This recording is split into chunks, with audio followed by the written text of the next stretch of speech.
Hello everyone, Mohammad Umar but this side and I welcome you all on my YouTube channel.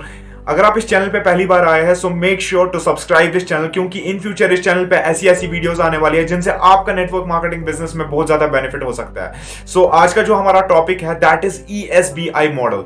हम में से बहुत सारे ऐसे लोग हैं जिन्होंने रिसेंटली अपना नेटवर्क मार्केटिंग बिजनेस स्टार्ट किया है एंड वो कॉन्फिडेंटली अपना बिजनेस प्लान शेयर नहीं कर पाते अपने प्रोस्पेक्ट्स के साथ। So here is the video for you people. आप डायरेक्टली इस वीडियो को अपने प्रोस्पेक्ट्स के साथ शेयर कर सकते हैं ताकि उनको ESBI मॉडल पूरा क्लियरली समझ में आ जाए। So before coming to the main content of this video I would like to ask you something. अगर आप एक इंजीनियर है, अगर आप एक इंजीनियर बनना चाहते हैं तो आपको कौन सी पढ़ाई करनी चाहिए, मतलब किसकी नॉलेज आपको होनी चाहिए? यू विल से ऑब्वियसली आपको इंजीनियरिंग की नॉलेज होनी चाहिए, राइट? अगर आपको एक प्रोफेशनल डॉक्टर बनना है आपको मेडिकल फील्ड की नॉलेज होना बहुत जरूरी है। अगर आपको एक प्रोफेशनल लॉयर बनना है तो आपके पास लॉ की पढ़ाई नॉलेज होना बहुत जरूरी है।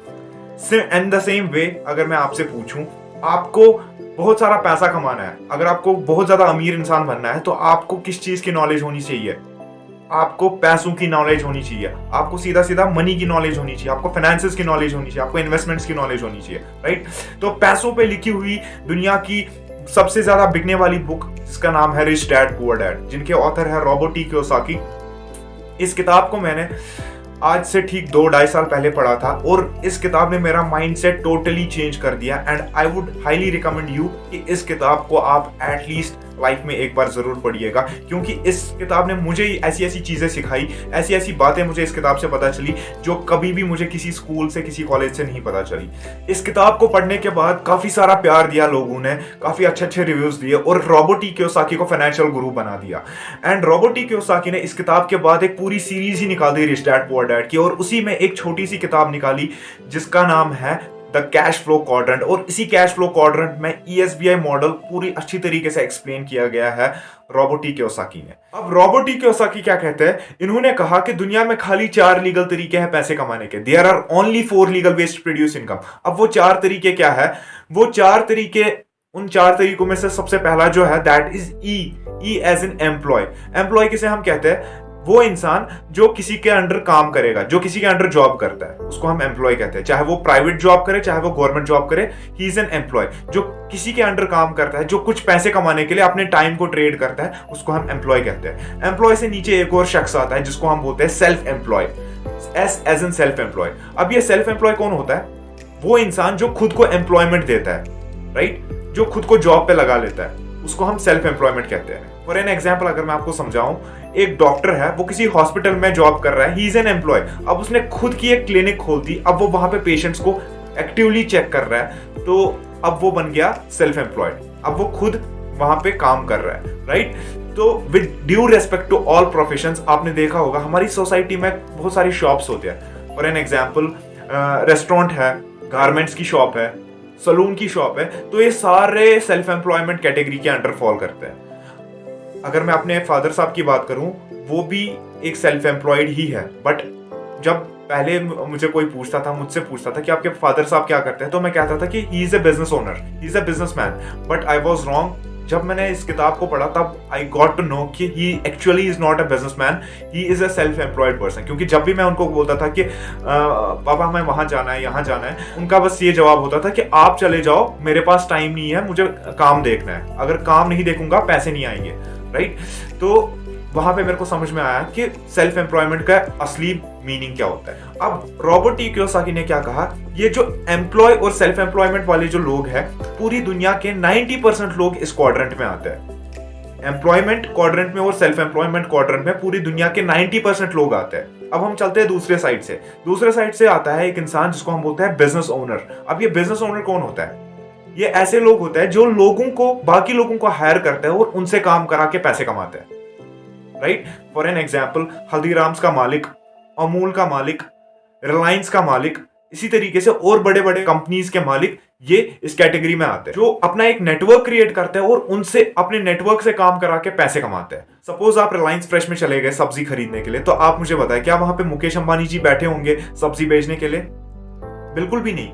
लेकिन जो भी आप वहां पे पेमेंट करेंगे सब्जी खरीदने के टाइम पे, उसका अमाउंट जो है, वो जो पैसा होगा, वो जरूर मुकेश अंबानी जी के अकाउंट में चला जाएगा, हम में से ऑलमोस्ट सारे ही जियो यूजर्स होंगे, लेकिन आप मुझे बताओ हम में से कितने लोग उनके घर अंबानी जी आए थे जियो सिम बेचने के लिए, या हम में से कितने लोग चले गए थे उनके घर खरीदने के लिए? कोई भी नहीं। उन्होंने एक नेटवर्क बनाने पे फोकस करा और उनके नेटवर्क के थ्रू हम उनके कस्टमर्स बन गए। That is what business owners do. वो एक नेटवर्क बिल्डिंग पे फोकस करते हैं। अब इसी तरीके से बिजनेस ओनर कैटेगरी के नीचे एक और कैटेगरी आती है जिसको हम बोलते हैं I as an investor category. अब ये इन्वेस्टर कैटेगरी कौन सी होती है?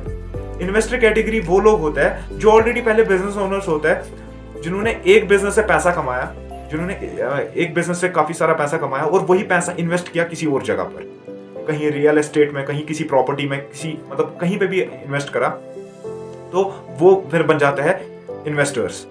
अब रॉबर्ट टी कियोसाकी कहते हैं कि पूरी दुनिया के खाली 10% लोग इस क्वाड्रेंट में आते हैं। बिजनेस ओनर और इन्वेस्टर क्वाड्रेंट में खाली 10% लोग आते हैं और 90% लोग एम्प्लॉय और सेल्फ एम्प्लॉय क्वाड्रेंट में आते हैं। अब यहाँ पे एक ट्विस्ट है। ट्विस्ट ये है कि ये जो 10% लोग हैं बिजनेस ओनर और इन्वेस्टर कैटेगरी के लोग, इनके पास पूरी दुनिया का 90% पैसा है। 90% वेल्थ इनके पास है 10% लोगों के पास, और जो वो 90% लोग हैं एम्प्लॉय और सेल्फ एम्प्लॉय लोग, उनके पास खाली 10% पैसा है। And that's the harsh reality. अब अगर मैं आपसे पूछूं कि आप कौन सी कैटेगरी में आना चाहते हैं, तो ऑब्वियसली आप कहेंगे कि मुझे उस कैटेगरी में आना है जहां पे 90% पैसा है, जहां पे 90% वेल्थ है, जो कि बिजनेस ओनर और इन्वेस्टर कैटेगरी है, राइट?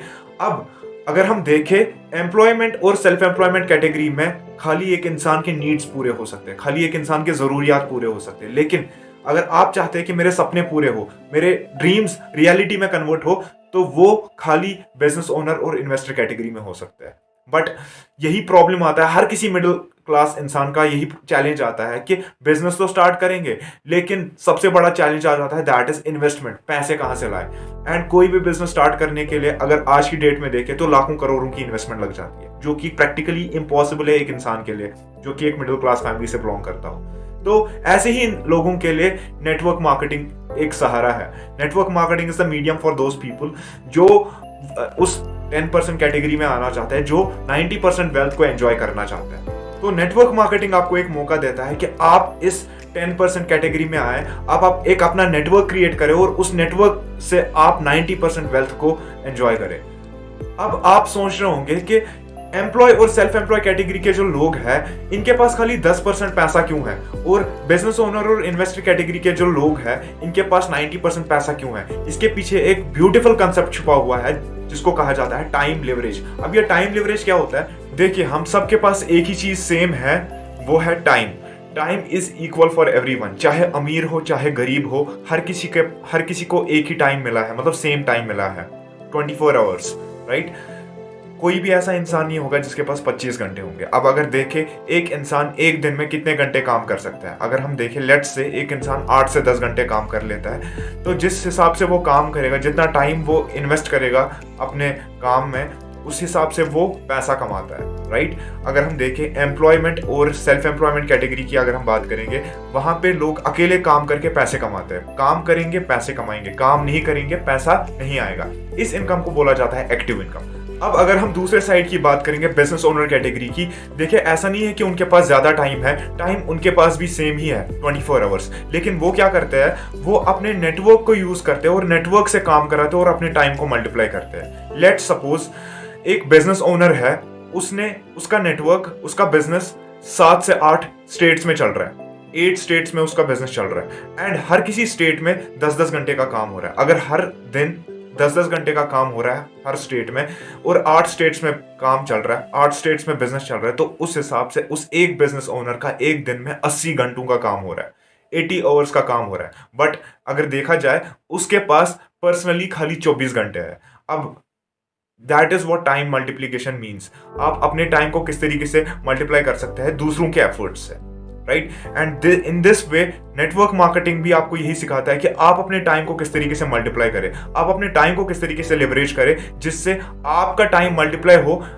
जब आपका टाइम मल्टीप्लाई होगा तो अपने आप आपका पैसा भी मल्टीप्लाई हो जाएगा। एंड ये जो बिजनेस ओनर कैटेगरी के जो लोग हैं, ये जो इनकम अर्न करते हैं, इस इनकम को कहा जाता है पैसिव इनकम। उनके एब्सेंस में भी उनको पैसा आता है। अब नेटवर्क मार्केटिंग भी बिल्कुल सेम ही इसी तरीके से है। आप एक नेटवर्क क्रिएट करते हो, सपोज आपका नेटवर्क 7 से 8 स्टेट्स में काम कर रहा है, आपके नेटवर्क में लोग 7-8 स्टेट्स में काम कर रहे हैं, लेकिन इट इज इम्पॉसिबल कि आप हर स्टेट में प्रेजेंट होंगे मतलब एक ही टाइम पे आप हर स्टेट में प्रेजेंट नहीं हो सकते, राइट। बट आपका जो नेटवर्क काम कर रहा है उनके बिहाफ से आपको बेनिफिट मिल रहा है, उनके बिहाफ से आपको प्रॉफिट जनरेट हो रहा है, आपके एब्सेंस में भी आपको प्रॉफिट जनरेट हो रहा है।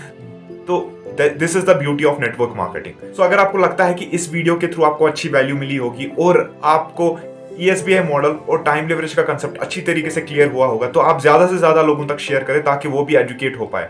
तो बाकी मेरी तरफ से all the best. This was all from my and, thank you so much.